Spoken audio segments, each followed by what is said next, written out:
साथियों नमस्कार। मैं doctor Anand Kumar Gupta, chest physician Balrampur अस्पताल लखनऊ। आज मैं अपने एलर्जिक राइनाइटिस मैनेजमेंट की सीरीज़ में अगली कड़ी लेकर के आया हूँ। नॉन फार्माकोलॉजिकल मैनेजमेंट हम लोग पिछली कड़ी में डिस्कस कर चुके हैं, कैसे हम एलर्जन से बचें और एलर्जन के बचाव से हम एलर्जिक राइनाइटिस पर कितना अच्छा कंट्रोल प्राप्त कर सकते हैं। आज हम उसके सेकंड स्टेप अर्थात फ्रॉम फार्माकोलॉजिकल ट्रीटमेंट अर्थात दवाओं के सहारे हमको एआर मैनेजमेंट हम डॉक्टर्स कैसे मरीजों को देते हैं और क्या उसके पीछे लॉजिक है, वो हम लोग आपको शेयर करेंगे। हम चिकित्सक मुख्यतः दो तरह की दवाइयाँ एआर मैनेजमेंट में प्रयोग में लाते हैं।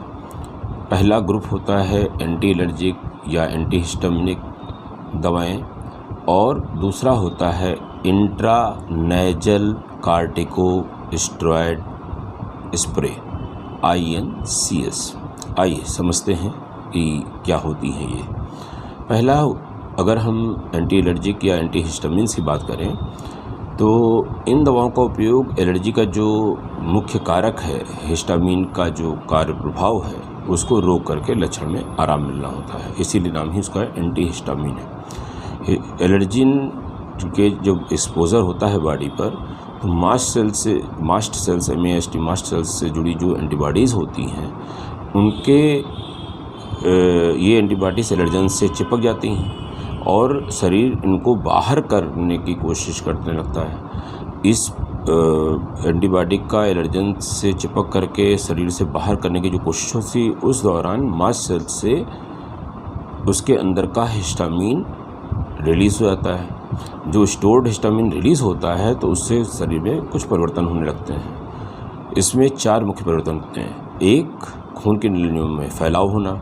दूसरा, जो स्मूथ मसल्स हैं, खास करके जो फेफड़े की, यूट्रस की, स्टमक की हैं, उनमें जो है सिकुड़न पैदा करना, सांस की नलियों में जो सिकुड़न पैदा करना। दिल की दर को बढ़ाना और पेट में एसिड का सिक्रीशन बढ़ाना।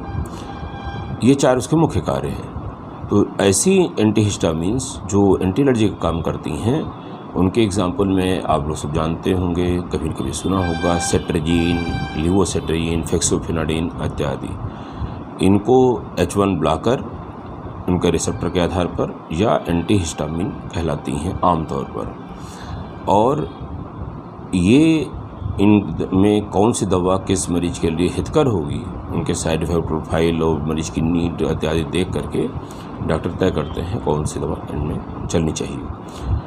कुछ एंटीहिस्टामिन्स पेट के एसिड को कम करने में काम आती हैं, जैसे रेनिटिडीन इत्यादि, और सामान्य तौर पर इन्हें H2 ब्लॉकर कहते हैं। सामान्य तौर पर इन्हें एंटीहिस्टामिन नहीं कहते हैं। एंटीहिस्टामिन जनरली पर्याय माना जाता है एंटी एलर्जिक्स का।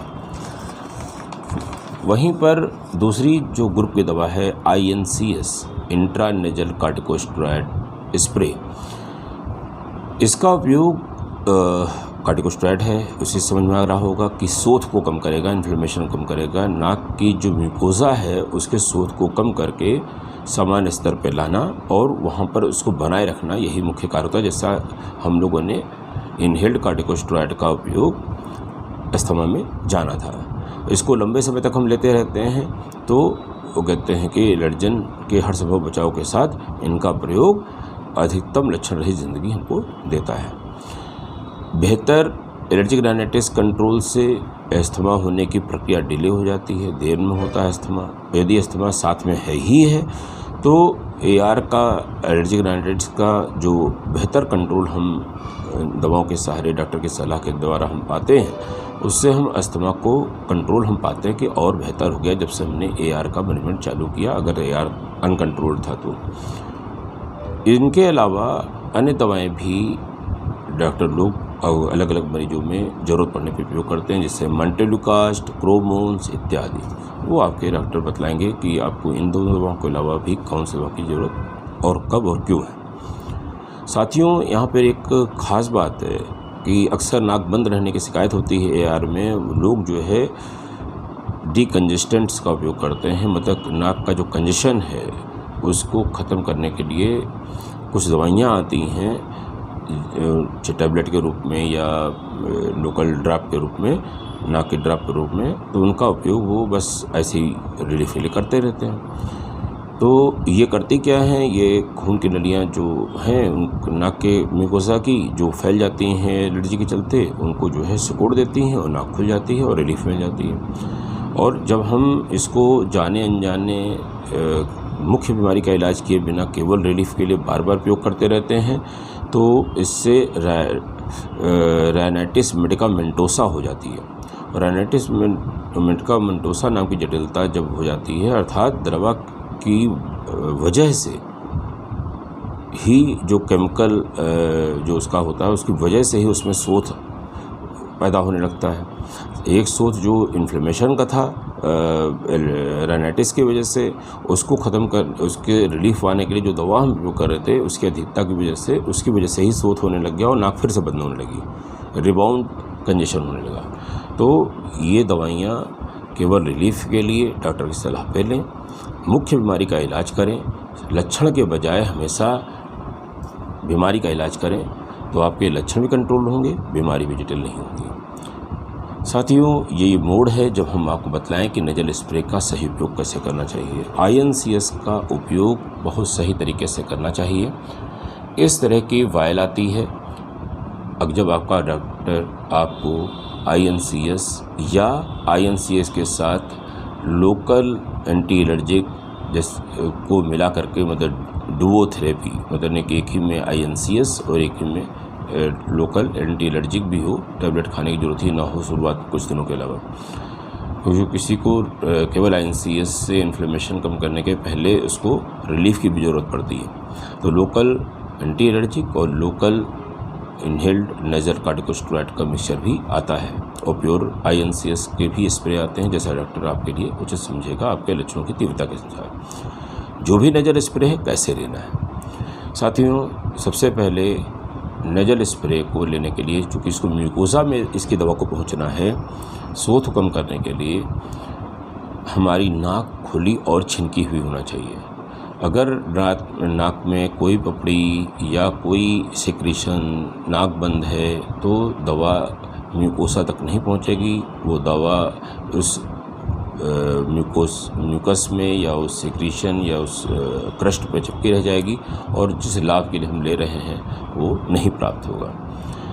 दूसरी बड़ी बात है कि जब आपने नाक खोल लिया, छिनक लिया, नाक फ्री एयर एंट्री आ रही है, तो तब आप इसका उपयोग करेंगे। चाहे इसके लिए आपको कुछ दिनों के लिए डॉक्टर की सलाह पर डीकंजेस्टेंट का उपयोग करना पड़े, नाक को क्लीन और खोलने और क्लीन करने के लिए।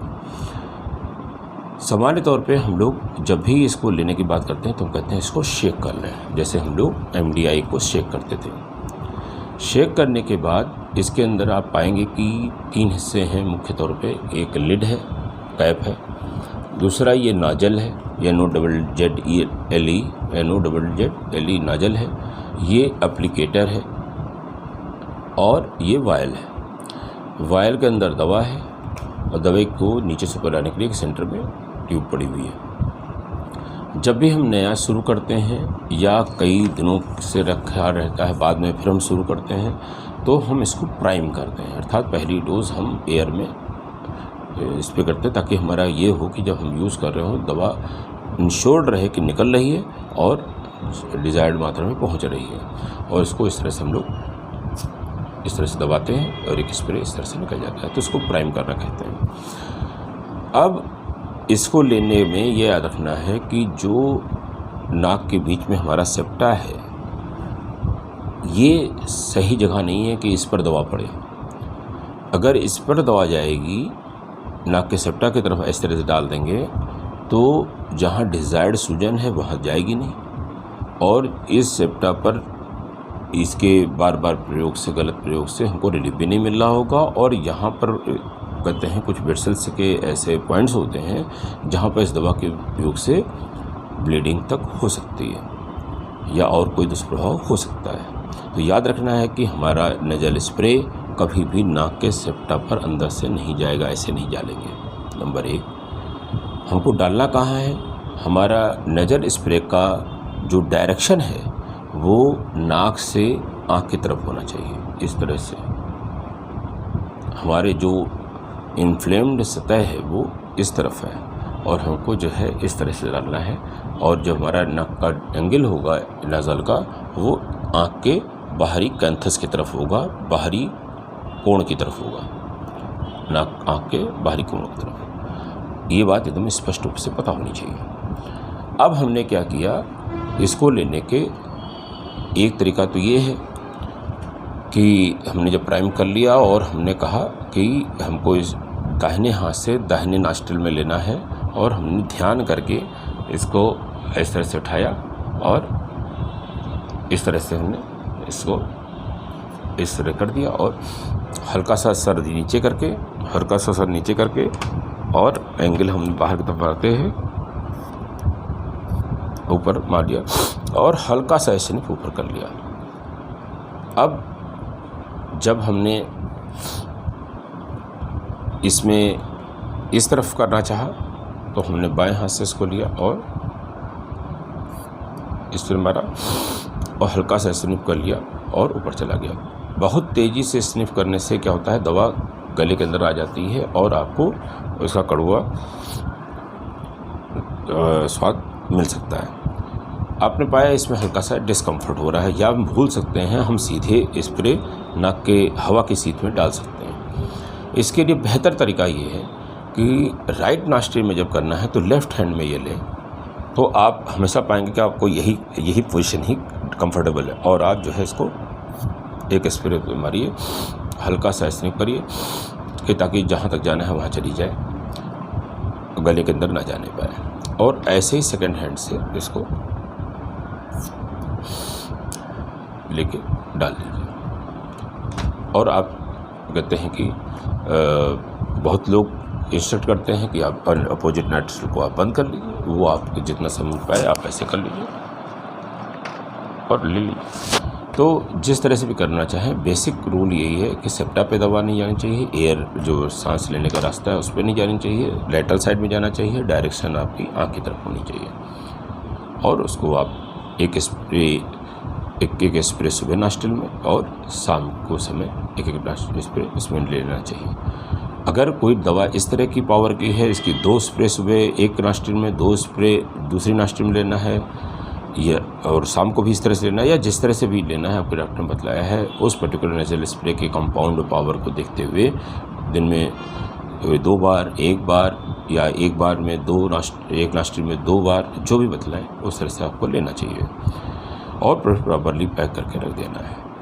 इस तरह से लेंगे तो आप पाएंगे कि अपेक्षित लाभ, जो डिज़ायर्ड लाभ है, वो आपको मिल रहा है। INCS के रेगुलर उपयोग के बाद अपने डॉक्टर को जब आप फॉलोअप में जाएंगे तो आप इसको पा सकते हैं। इसको जब बहुत अपेक्षित लाभ हो जाता है तो हम डॉक्टर्स इसको फिर टैपर करते हैं, एकदम से बंद नहीं करना चाहिए। जैसे छत पर खड़े हुए चाहे कोई भी पर्सन हो, सोचे कहते हैं हम तो सीढ़ी चढ़ के गए थे लेकिन हमको उतरना है तो हम कूद के उतरेंगे तो चोट खा जाएगा। इसी तरह से चाहे हमारा इन्हेलर हो अस्थमा के केस में, और चाहे INCS हो एलर्जिक राइनाइटिस के केस में, दोनों को हमें धीमे धीमे शरीर को अडाप्ट करना है। बहुत लाभ होने की स्थिति में डॉक्टर बताएंगे कि दिन में 2 बार है तो 1 बार कर दीजिए, 24 घंटे में 1 बार एक टाइम ले लिया, फिर उसके बाद अल्टरनेट डे ले लिया। इस तरह से वो घटाते हैं, और वीक में 2 बार कर दिया, इस तरह, और लक्षण ही पलट रहे हैं तो इस तरह से घटाते घटाते 1 बार बंद करने की नौबत आती है। अगर वो मौसम बंद करते समय मौसम उस परिवर्तन का नहीं आ रहा है जो आपके लक्षणों को बढ़ाता रहा है। खैर, ये तो आगे की बात हो गई। तो इस तरह से आपने जाना कि फार्माकोलॉजी का ट्रीटमेंट क्या होता है। साथियों, ये खुशी का विषय है कि ये कड़ी आपके पास जो पहुंचने वाली है, ये मेरी वीडियो ट्यूब पाठशाला से जो चैनल है इसका 101वां एपिसोड है, और आपका जो प्यार था, आपका जो कमेंट्स थे, आपका जो उत्साहवर्धन था, इसी के चलते मैं इन वीडियोस को बना सका। आप अपना स्नेह हमारे चैनल पर बनाए रखें, अपने डिज़ायर्ड टॉपिक के बारे में हमको बताते रहें, और इन जो कोशिश मैं कर रहा हूँ कि साइंस को मैं सरल शब्दों में व्यक्त कर सकूँ, और इसका उत्साहवर्धन के लिए आप सबको साधुवाद, धन्यवाद। और आगे भी मैं आपकी इस तरह से जानकारी में वृद्धि कर सकूं। इसलिए आपका मेरे जो चैनल है इसके कमेंट बॉक्स में आपका बार बार कमेंट आना और हमको सलाह देना, हमारा उत्साहवर्धन करना, ये मेरी अपेक्षा रहेगी आपसे। धन्यवाद, नमस्कार।